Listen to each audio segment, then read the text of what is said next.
Welcome to Friday night's AA meeting here at Helper House Recovery Center. Tonight's his birthday night.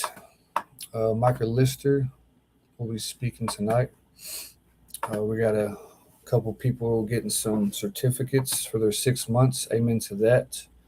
We all know that's a struggle, even going one day sometimes. So let's give a hand for these gentlemen that have spent a little bit of time in recovery and are actually getting the feeling of what it's like to be in recovery.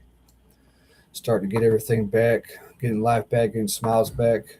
And ultimately, that's what it's all about, getting a life that we never had, really. Let's get this bad boy started. Y'all enjoy.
All right, hands up.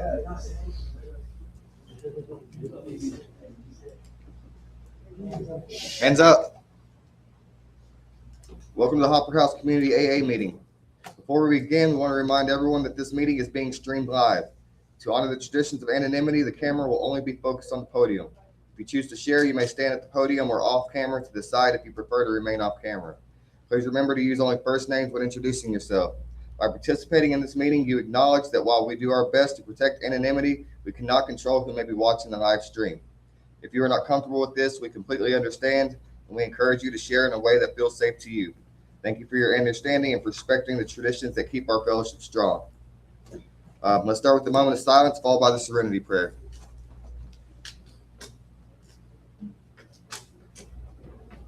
God, grant me the serenity to accept the things I cannot change, the courage to change the things that I can, and the wisdom to know the difference.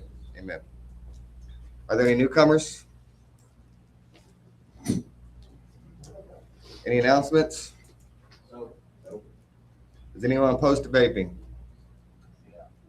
Then don't vape. What you see here and what you hear here, let it stay here. Please keep profanity to a minimum for our spiritual principles. The donation basket will be passed around to keep up with our seventh tradition. Contributions will cover rent, utilities, and coffee. Alcoholics Anonymous is a fellowship of men and women who share their experience, strength, and hope with each other that they may solve their common problem and help others to recover from alcoholism. The only requirement for membership is a desire to stop drinking. There are no dues or fees for AA membership. We are self-supporting through our own contributions. AA is not allied with any sect, denomination, politics, organization, or institution.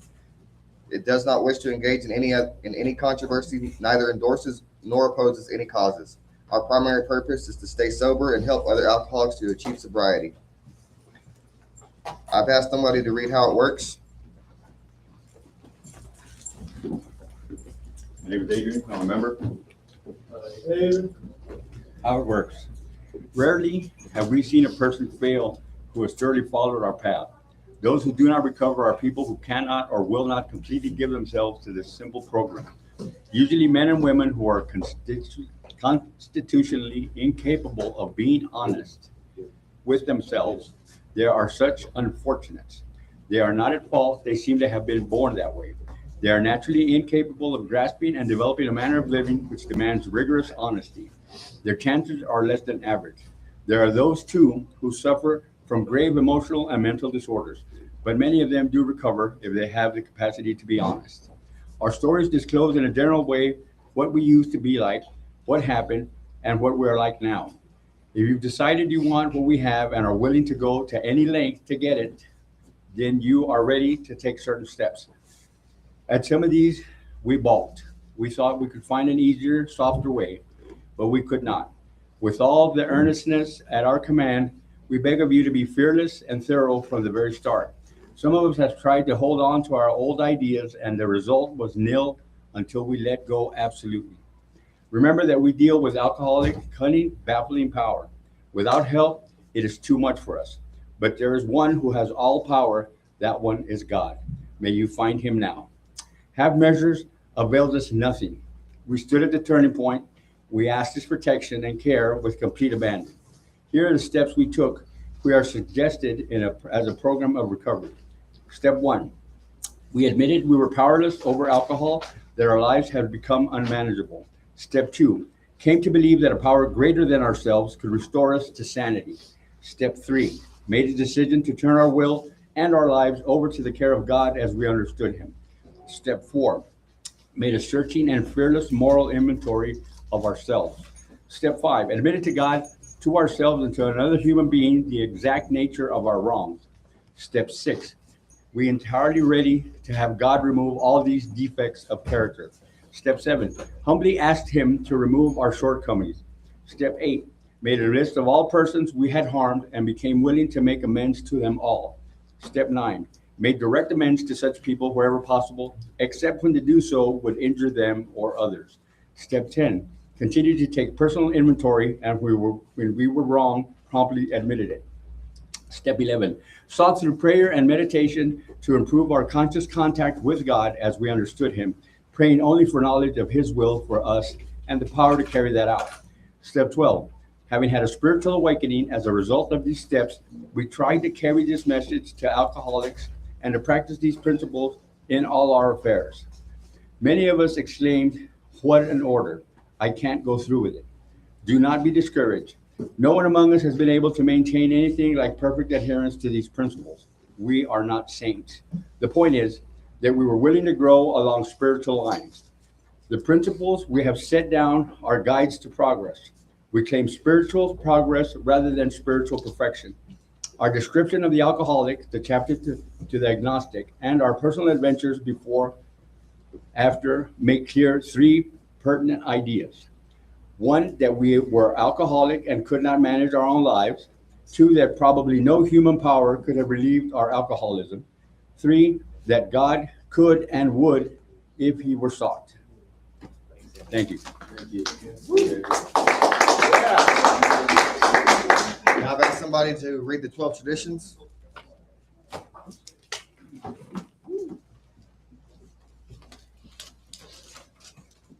Sammy, I'm a member. Sam, asking you the 12 traditions of Alcoholics Anonymous. Number 1, our common welfare should come first. Personal recovery depends upon AA unity. Number 2, for our group purpose, there is but one ultimate authority, a loving God as he may express himself in our group conscience. Our leaders are but trusted servants, they do not govern. Number 3, the only requirement for AA membership is a desire to stop drinking. Number 4, each group should be autonomous except in matters affecting other groups or AA as a whole. 5, each group has but one primary purpose, to carry its message to the alcoholic who still suffers. 6, an AA group ought never endorse, finance, or lend the AA name to any related facility or outside enterprise. Less problems of money, property, and prestige divert us from our primary purpose. Number 7, every AA group ought to be fully self-supporting. The declining outside contributions. Number 8, Alcoholics Anonymous should remain forever non-professional, but our service centers may employ special workers. Number 9, AA as such ought never be organized by, but we may create service boards or committees directly responsible to those they serve. Number 10, Alcoholics Anonymous has no opinion on outside issues. Hence the AA name ought never be drawn into public controversy. Number 11, our public relations policy is based on attraction rather than promotion. We need always maintain personal anonymity at the level of press, radio, and films. Number 12, anonymity is the spiritual foundation of all our traditions, ever reminding us to place principles before personalities. Thank you.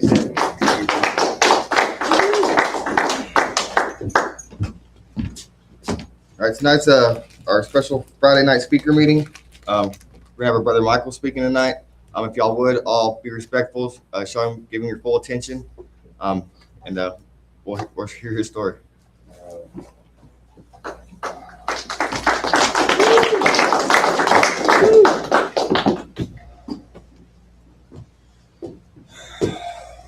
Let me take a look at everybody for a minute so I can get a little comfortable. All right. My name is Michael, and I'm an alcoholic. I've done a lot of other things. The reason I'm here is because since I was 17, you'll see in my story that I failed to recognize that the 12 steps actually led me to my higher power. And 12 steps, I wish I would have known this when I was younger, but are the most proven. The 12-step programs are the most proven to help anybody with any addiction problems. And what made me want to do them is I had nothing to lose anymore. You'll find out why. I don't know where to begin. Let's see.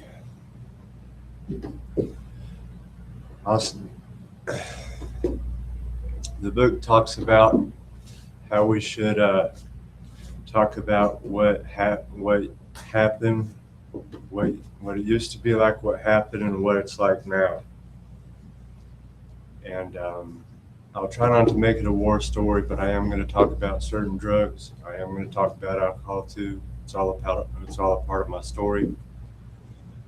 And a lot of God in there too. I am a Christian, but I've failed many times in my faith. And what the 12 steps done for me has helped me remain stronger in my faith. I would encourage anybody who wants to change their life from the inside, because spiritual death it ain't no good, man. The big book of Alcoholics Anonymous says that selfishness is the core of our disease. Well, I believe that happens with everybody, not just anybody with addiction problems. So I guess I'll start how everything started. There's a little of my parents in the beginning. I'll try not to speak too much about them for their sake. My dad got his leg cut off, half of his leg cut off on a job before I was born. My sister was a year and a half old, and he blamed them. And he got a $500,000 settlement, and he was a traveling drunk. He would fill a few coolers up of Coors Light, and he would disappear. And he would come back, and I remember seeing him beating my mom while she was naked, trying to force her to, And that was on and off until she finally let him go, and he sold the house out from under us, and we were very poor. My mom worked in a food warehouse, and that was the only way we survived. But she blames herself for my addiction. She used to put Jack Daniels in my milk. I was a straight mama's boy from birth. Nobody could hold me without me screaming at a year old. She had to put me on a pillow. and lay me down softly if that didn't work. Jack Daniels in the bottle. I don't know why my dad did this, but back then the tabs were different off the Budweiser cans. They could peel real easy. A kid could peel them off. And he would set me on his lap. And my first drink, I remember it just like threw me into shock. But after that, I loved it. And as soon as I could crawl out of the crib, even though if mom put that stuff in my bottle, I was on my way to the fridge. He tried to hide in the garage. I found the way to get in the garage. I had a lot of issues. I was the middle child, and let me relax. I was the middle child, and I felt like my sister or my younger brother always got the most attention. So I would do a lot of things to stand out. And I had that is kind of like where my selfishness started, and a lot of my behaviors. I wanted attention. I would seek it from girls at school. I'd steal my sister's jewelry, give it to them. I'd beat up my brother because I was jealous. I wanted to be dominant. I can have your toys, but you can't have mine. Just a lot of things, man. And I remember the first thing I ever did. Let me back up a little. When my dad and my mom were divorced, when my dad would shun me and take cousins and my sister and my brother to family vacations, that just like reinforced my negative feelings about myself. And my mom would buy a pizza, and she would buy a 6-pack, and she would say, have a beer and have some pizza. I'm going to go shower. She would do something. Well, the beers were always all gone before she got back. Right out of the shower. And my dad, he had to lock up his liquor. I was stealing his liquor all the time, every chance I got. And I had problems in school. I was abused by a principal. He got me pretty good, man. From about down here to the back of my legs, I was black and blue, off and on. He really hated me. I was always getting sent to ISS and getting in trouble in ISS for smoking weed, smoking cigarettes in ISS. Part of the reason I started drugs is because the people who were picking on me, and part of the reason I was rebellious in school and didn't want to learn because teachers wouldn't stand up for me. And I discovered when they found out I could get my hands on alcohol, and I found out they could get their hands on weed, well, the party was on, and then I was joining them. And started doing what they did, messing with other kids. And I didn't want to stay in school. I was held back twice. I failed the 8th grade, and they said, look, we're going to pass him with these, and hopefully he can catch a trade in high school. And in high school, all I did was just get high in the morning and noon. If somebody had beer, I'd be doing that too. As soon as I hit 17, the day of my birthday, October the 2nd, I think it was 1996 or 95, I went straight to the principal's office and told him I was leaving. And the first thing I did was walk to my friend's house down the street, and his sister's boyfriend that she lived with was a dealer, so it wasn't hard to get it into anything. And he knew other people that smoked and drank. We smoked and drank, and then I was hanging around other people too that I was smoking and drinking with in school. And then things changed. I started getting my hands on hallucinogenics, and it was fun, I liked it. I fell in love with hallucinogenics more than anything. And those three, the alcohol and hallucinogenics and the weed, man, I didn't want to stop, man. It was over. And hanging around these guys and other people that they knew across the town. And I started getting into other stuff. And well, the party was on, and my behaviors, I got strung out on meth and wanted to do all this other stuff at the same time. Though I was stealing from my family every chance I got. All the people I was hanging around, we were getting deeper into our addiction. We started manipulating each other and stealing from each other and stuff. And I got in trouble. I got my first assault charge. And I did 4 months in the county. And I am going to talk about my beliefs a little in here today. The Trinity Fellowship Church of Amarillo, Texas came out, and I decided to give my life to Christ. But it didn't take into effect, man. I mean, I was trying to stop everything, and I would for periods, but when life didn't go my way, then like I mentioned earlier, the core of my disease, selfishness, not getting life my way, or a misinterpretation of God, thinking that of punishing God, you know, and not really caring. And after I decided to leave my beliefs, I didn't like the way I was treated. I had hands put on me by another Christian. I had just the way they talked to me.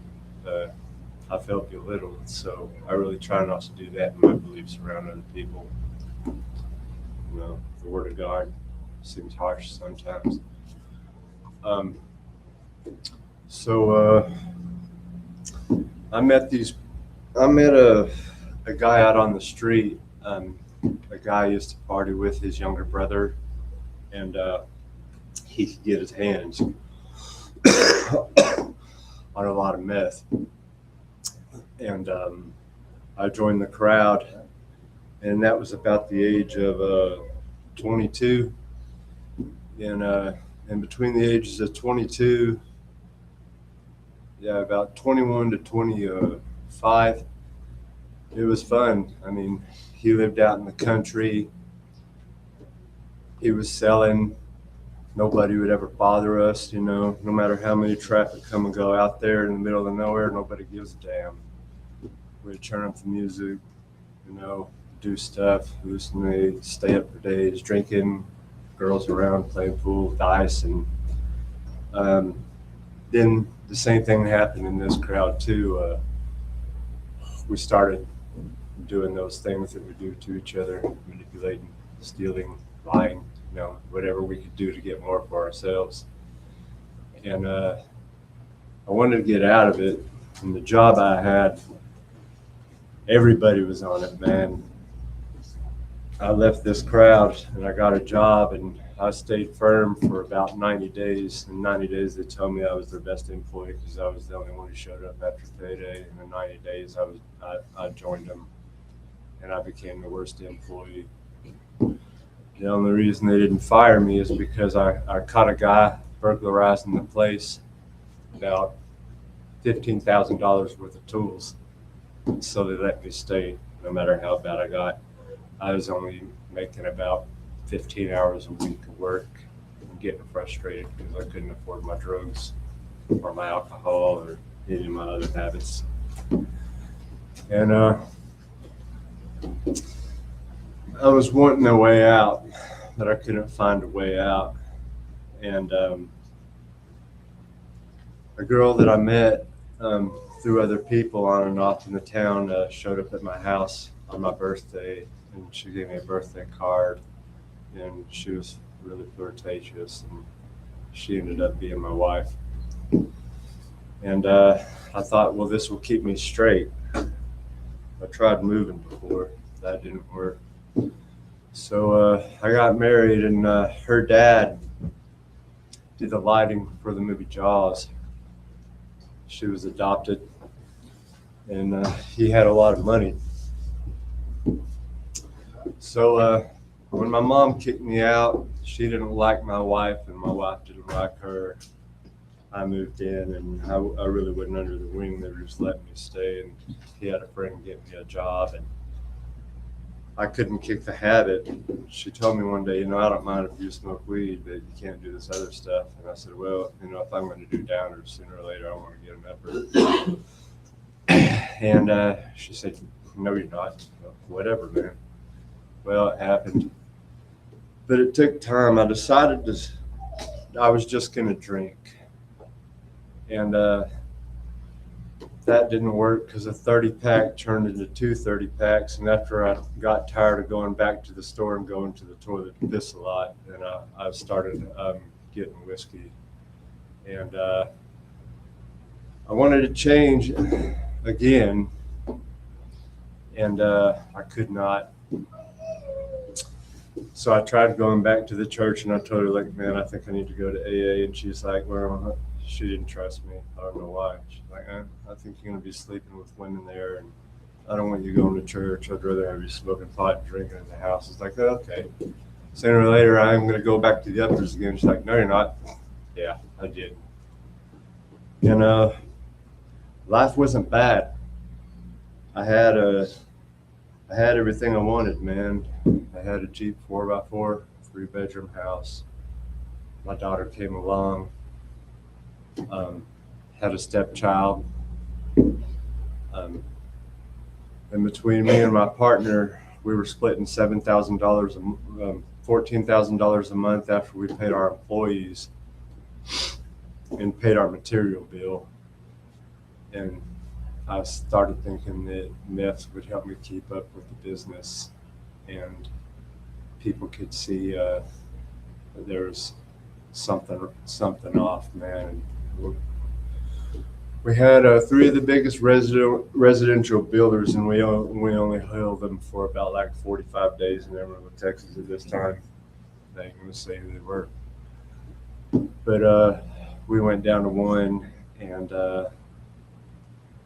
I told my partner, look, the money that I put half in the tools, give to me and just make me your lead man. And that didn't work either sooner or later, because I still couldn't stop. I was showing up drunk or high or something all the time. So he let me go, and me and my wife started fighting a lot. She was just mad that I found out later. She was just stealing money from me when I was passed out, and I didn't know this till later in life. But at 17, I'm going to flash back. It was the first time I went to a rehab, and I was living outside my mom's car, and she was living outside my mom's house in my car, and she had this boyfriend who said I couldn't come in because he knew I was getting drugs. He was a hippie in the past. And I went to a rehab, and I was still under the influence of the LSD for like 3 days. And they took me to an NA meeting, and they told me we're going to Narcotics Anonymous. And I think it's kind of funny now, but it wasn't back then. I was like, okay, cool, we can do Narcotics Anonymously, so that's cool. And then people started about being clean and all this stuff, and I was like, oh shit. So back to where I was. That was my first introduction, and I've been in and out of NA and AA since I was 17. I'm 49 now, and I always wanted to be stronger in my faith, and I felt bad for that. You know, I thought that somebody who believes in Christ should be stronger, but really, you know, we're all human, and we all have our weaknesses. So life got hard. After all, I ended up getting charges. My first felony ended up being two aggravated assaults concurrent. And I told them I would have signed for 4, 2 for each felony. And they said no, 5. If they would have gave me 4, I probably would have signed for it. So I went to safety. And I'm getting letters from my wife about how many times she's banging this dude today, and I'm losing custody of my daughter and all this god awful crap. I got out. We got back together, and I was doing good, and I was serious, but I just wanted what I lost back. I wanted my family, and sooner or later, she ran off with another guy, and there was a guy slinging next door to me, and I went there and got in a lot of trouble. And in that 6-year time, every 11 months, I ended up going to a rehab. And the other reason I made that probation is my mom let me pay the fees. And after all this, I ended up living under a bridge for about a year. And I was smoking crack and drinking and doing meth every chance that I got. And I had a job, and they worked me very little. They got to where they didn't even work me at all. I would just stand around because the only time we got paid is when we were loading or unloading the truck or we were on the road. And people there were pretty mad at me because at first when I got there, I was dependable. And that was short-lived too, like the rest of my jobs, because of my using. And I decided I needed environmental change. My mom married a guy, moved up to Oregon, and I decided, well, since he's coming off sick on her all the time, and she's funding me, maybe if I move in, it'd be less stress on her. I could apply for food stamps, get a job, get my life together. And I left my daughter here, and an engagement was broke off too, so I just wanted to escape. And when I got up there, I couldn't run for myself, and sooner or later, I was back in trouble. I was drinking over her one night, and I decided to go get a bottle of whiskey, and I had some bong resin on me, and I was on Highway 99 coming from Junction City into Eugene, Oregon. And I was basing, drinking and smoking, and I thought it'd be cool because I know cops are always on that street. If I did 99 all the way through into town, I would have bragging rights to my friends. And my radar detector went off, and I decided to run, and I almost wrecked, jumping some tracks.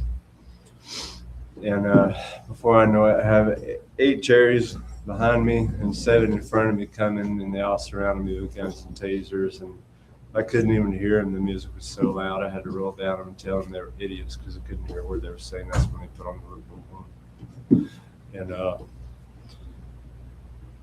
And I just acted like it was a joke, man. I didn't really care. When I got to the county, they said I had aggressive behaviors, and they all come to the door wearing yellow shades and shields and all this shit. And I started laughing. And I said, well, where's the party? I never really took arrest or anything like very serious until I was standing before a judge. And after using, I get really irritable. I'm a totally different person. I decided that I was gonna break my stepdad's jaw for the way he talked to my mom. And well, a felony when you're on probation for 3, well,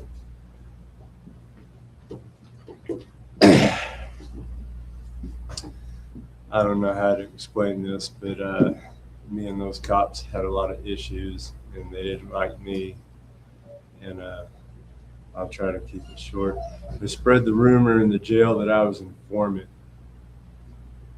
And I always knew that something was wrong because the psychosis from meth started happening when I wasn't even on it. So I got an insanity plea, and I did 5 years in the Oregon State Hospital. And I got back to town, and I left my daughter when she was about 7, I got back and she was 16 and mad as hell. And I don't think our relationship will ever be the same. She's grown now. She's 23. Some things I just got to face that I don't think I'll ever get back. You know, and I've come to live with it. I've learned that the consequences of my actions is what led me to everything that happened. I ain't got nobody to blame for myself. I mean, if I saw somebody like me, and I was all right mentally, you know, would I not take that kid? So it is what it is. So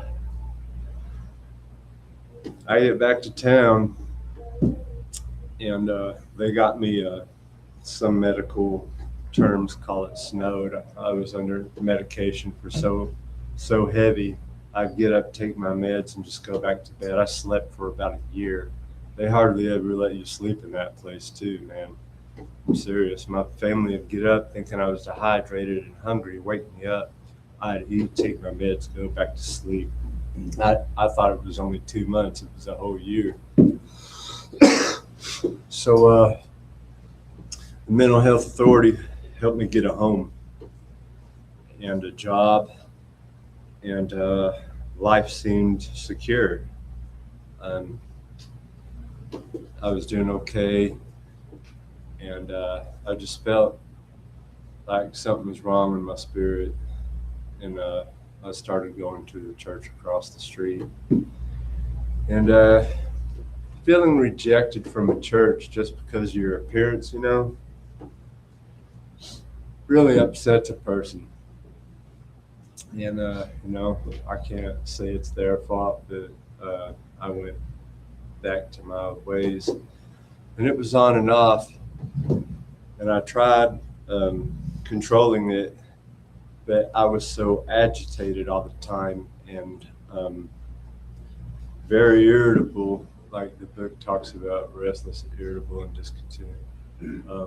I would just like lash out all the time on people I work with and stuff, and there were a lot of factors in there too.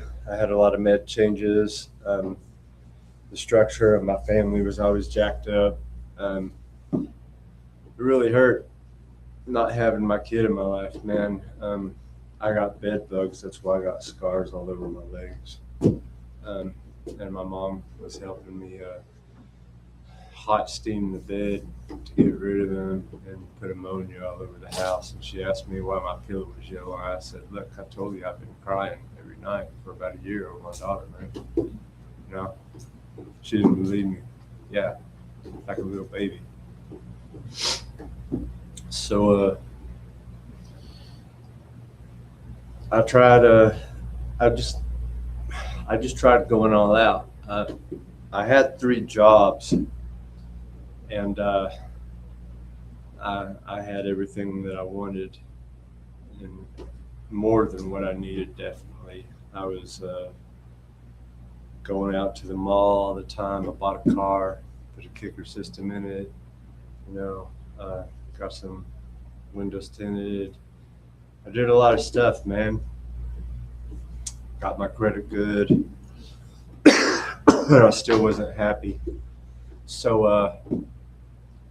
I decided, since I was doing so well, nothing can stop me now.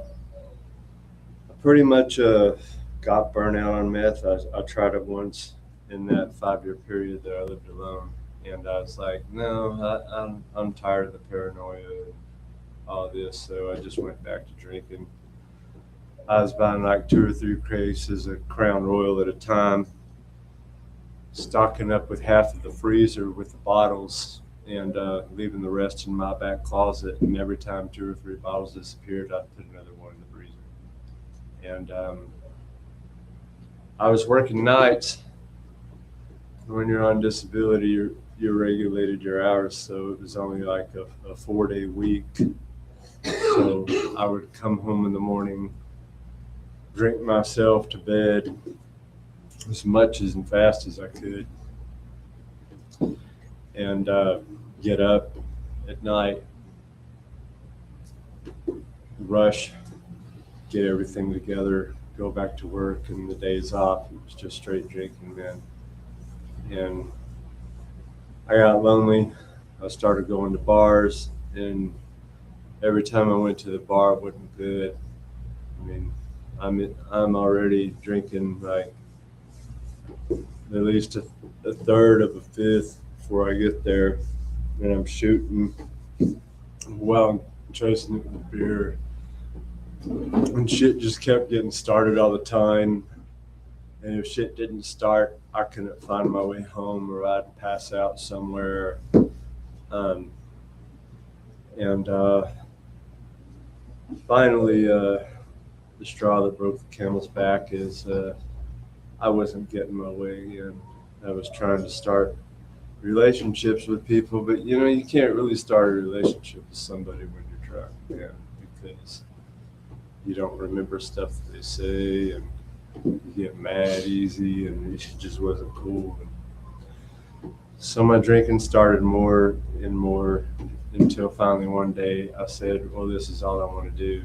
I'm not going to go to work, and I am not going to, and I don't care if I lose my home, and I don't care if I go back under the bridge that I lived in.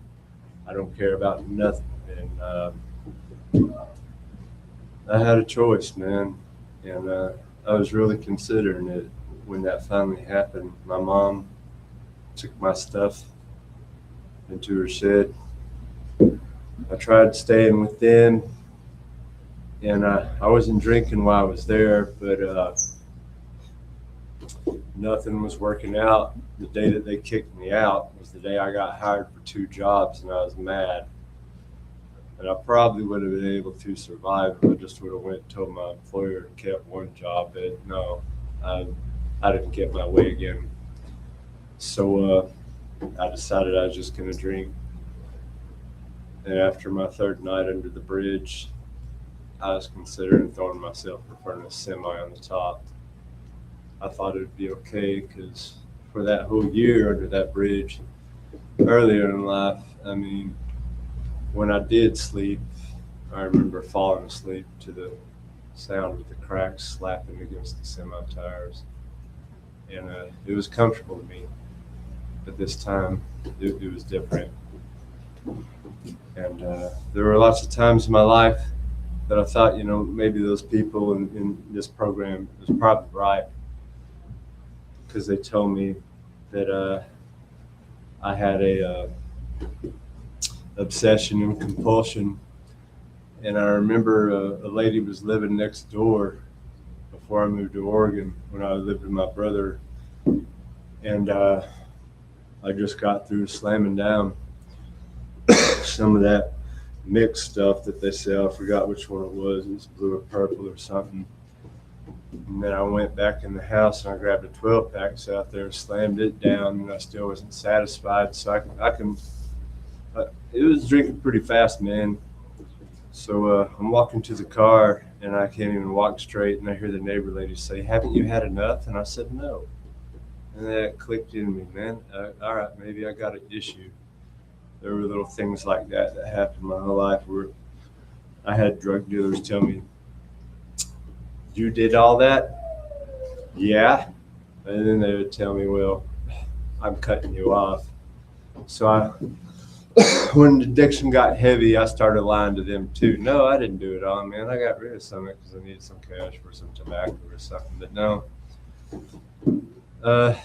the end was always the same. Every time I started a life of isolation, thinking I could hide it from everybody else, stealing, taking everything that I could from anybody and not giving a damn until I get sober, and then the repercussions come on me. It was just thinking about it, you know, and going through the steps when I got here. I went to it. When I decided not to kill myself, I decided that I needed to change, and I knew I had a check coming. So my last intervention from my mother. She was screaming at me on the way to the hotel was, what you need to do is you focus on your recovery and your recovery alone. Because we're already looking for you a lot to bury you in. And parent tell you something like that, that'll make you think hard, real hard. And I believe that it was God-given that I'm here at the Hopper House. I believe it was God-given that I met who I met while I was in that rehab. I learned a lot.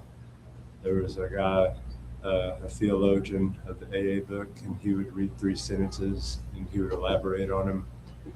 I learned a lot of stuff, man. And prayers were happening. Prayed for a Christian sponsor.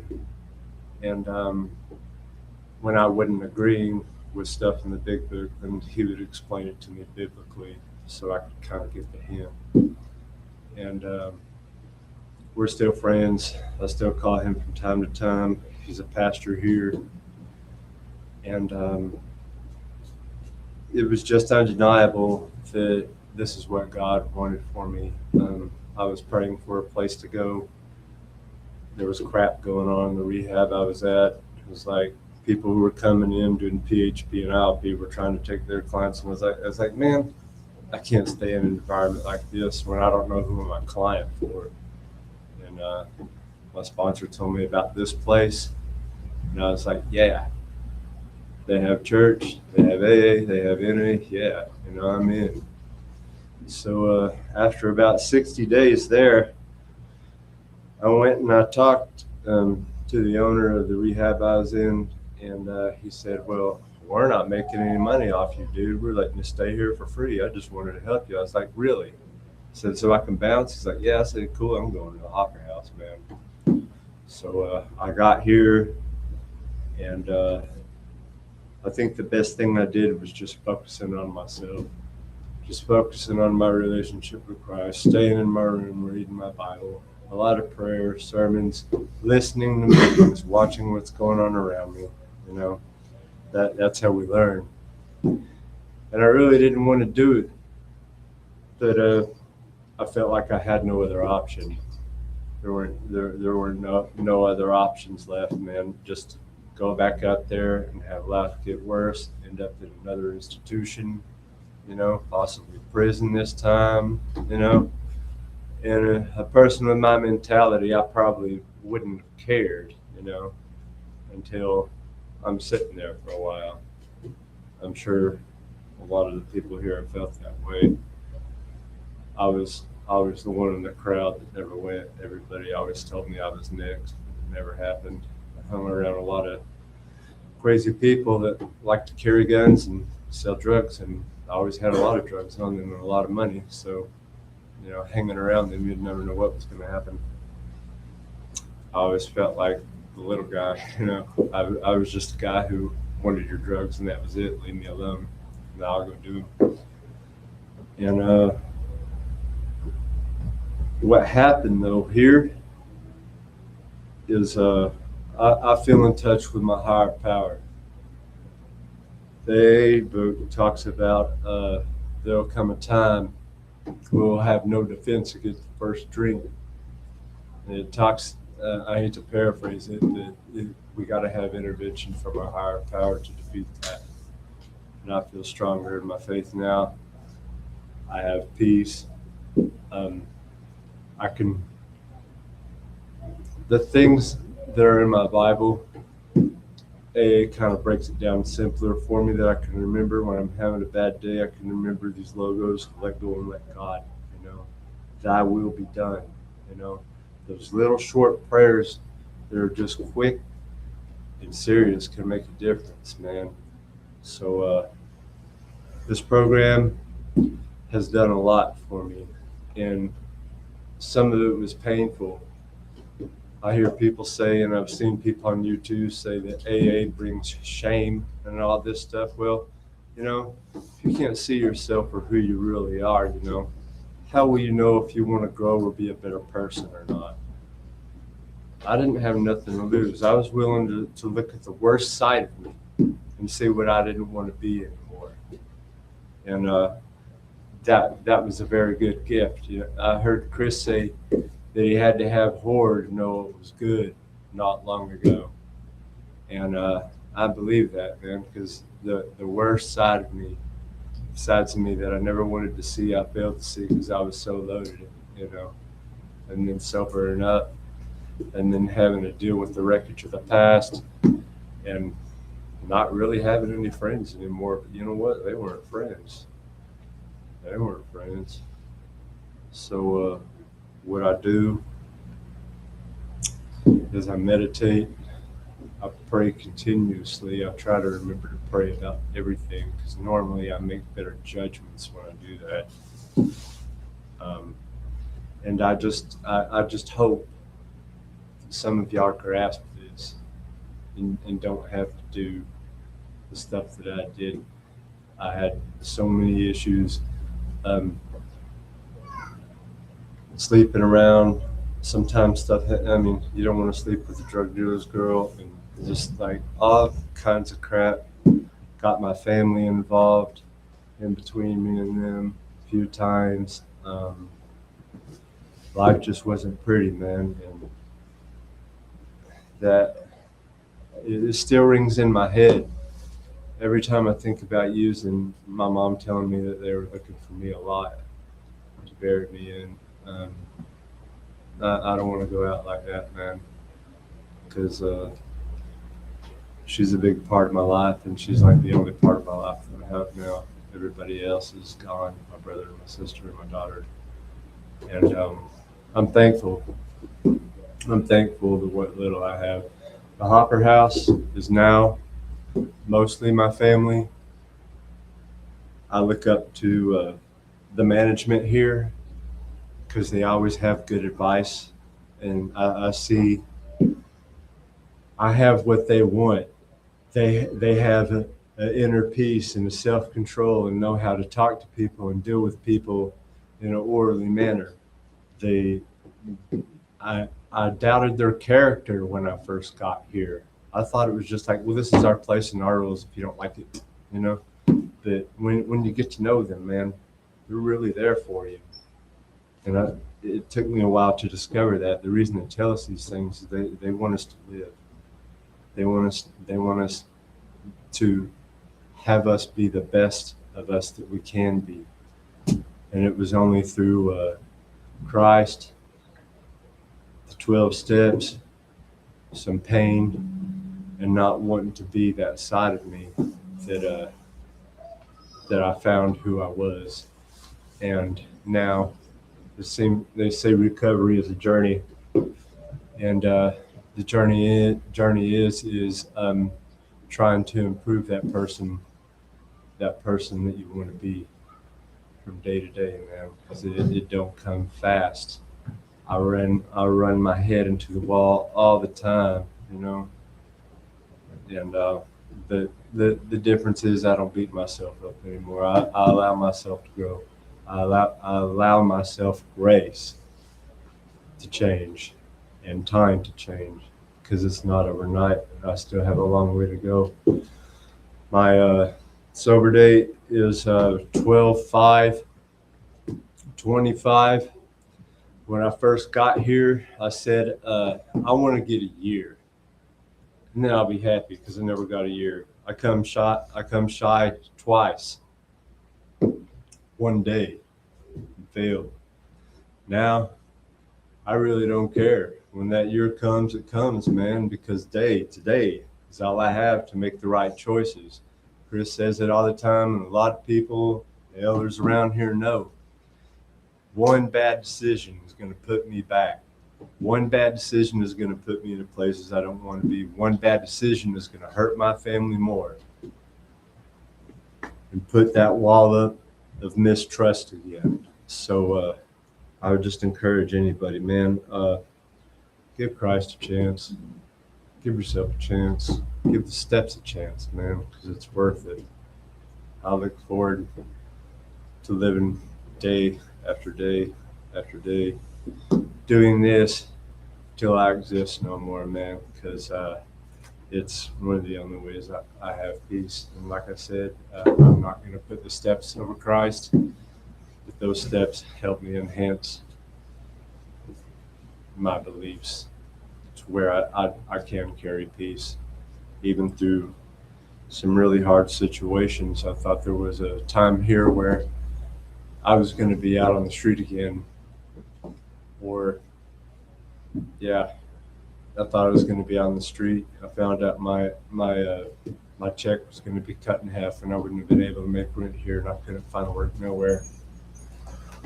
And I'm going to tell you something, man. I seek spiritual blessings like a heart of repentance and more love for other people more than I do blessings. But this is my testimony. When I was staying here, I wanted to leave, and I tried to find another place to live. And I was looking for a job, and I couldn't find a job, and I couldn't find a place to stay, and I wondered why. I did a background check on myself, and I found out those cops up there in Oregon duplicated 3 charges that the court threw out, and there were other charges on there too that they duplicated. A DWI. That's why I couldn't find work. I couldn't find a place. Well, guess what? And my rental history wasn't so good for my last place. Well, I have an apartment now, and I graduate on the 25th. Guess what? There were only all the felonies that I committed. Nothing was duplicated. Nothing else was on there. And they have no history of me living anywhere, and I was accepted, so I have a place to move to the next one. And I believe that was God. Nothing else could have done that. I stuck it out here.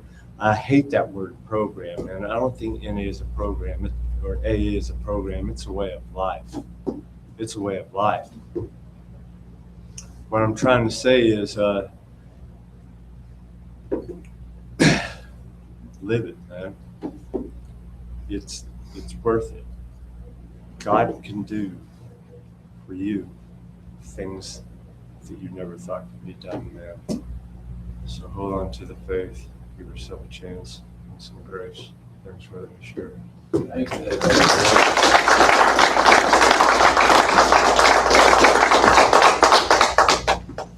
Thank you, Michael. Now I've got somebody to read the promises.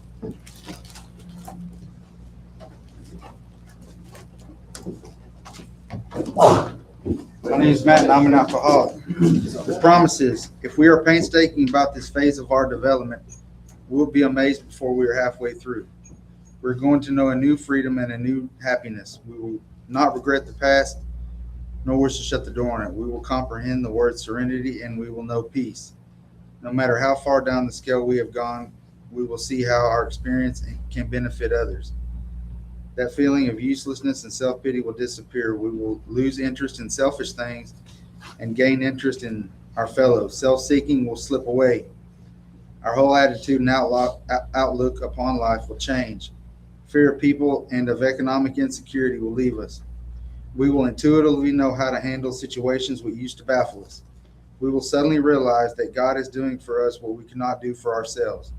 Are these extravagant promises? We think not. They are being fulfilled among us, sometimes quickly, sometimes slowly. They will always materialize if we work for them.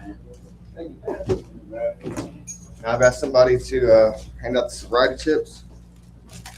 If you get a chip tonight and would like to stay behind for a picture, please do so we can send hope to those online. What's up, Jonathan? I'm an alcoholic. Before we do the chips, we got a graduation tonight. So, Antonio Baker, come on up.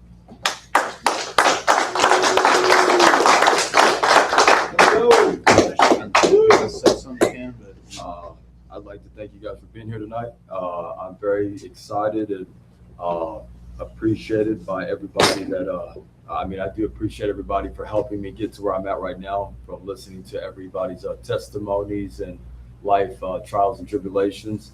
I'm going to continue with an honest life, with gratitude for the blessings, from the blessing of God and Jesus, and continue to stay sober and live the life I live.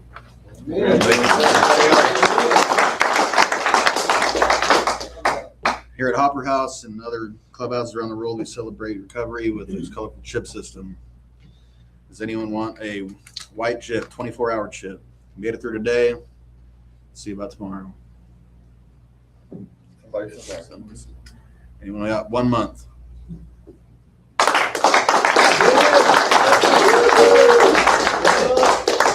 Today. What's your name? What you do? My name's Dennis. I'm Stay Sober. That's good. Anybody got 2 months? 3 months? 4 months? 5? 6 or 7? 8 or 9?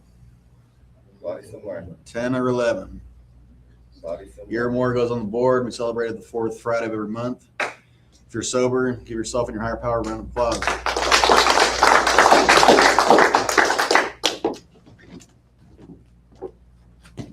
All right, this meeting has been designed to last an hour, and it has. Now we're going to close out in the usual manner. We'll put the chairs up and we'll circle around.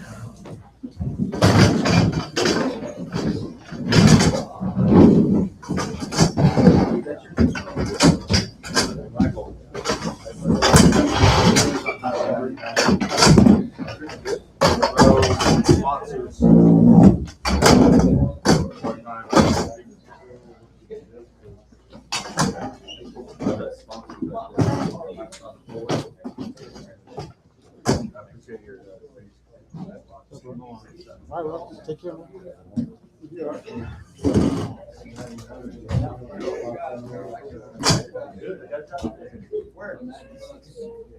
Finally. There it starts right there.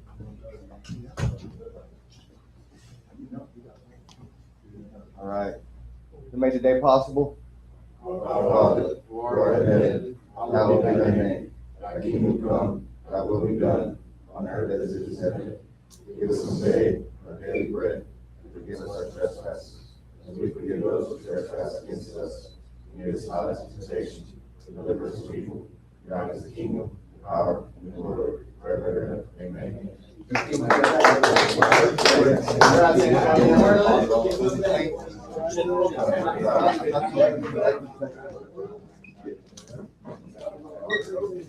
Yeah, man, I'm coming in 7 days. He just walked out. Yeah, there's some store.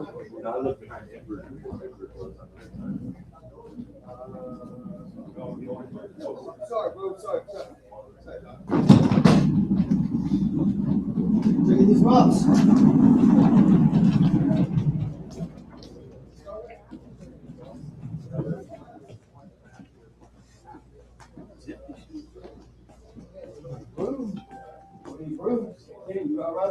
Yeah, all right. All right, then.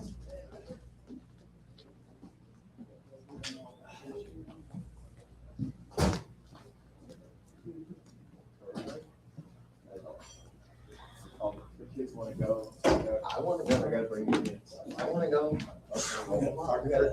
There's no room anyway. I'm full. I'm off. There he is.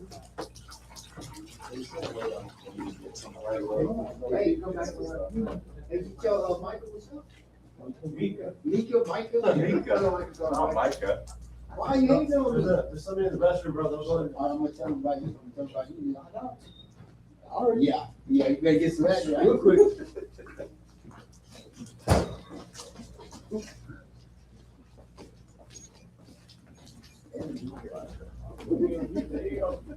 Is it good?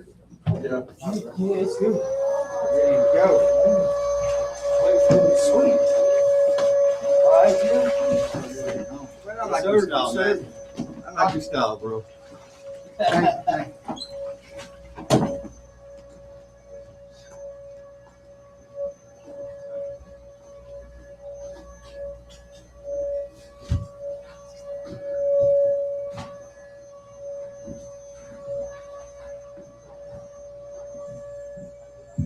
Thank you.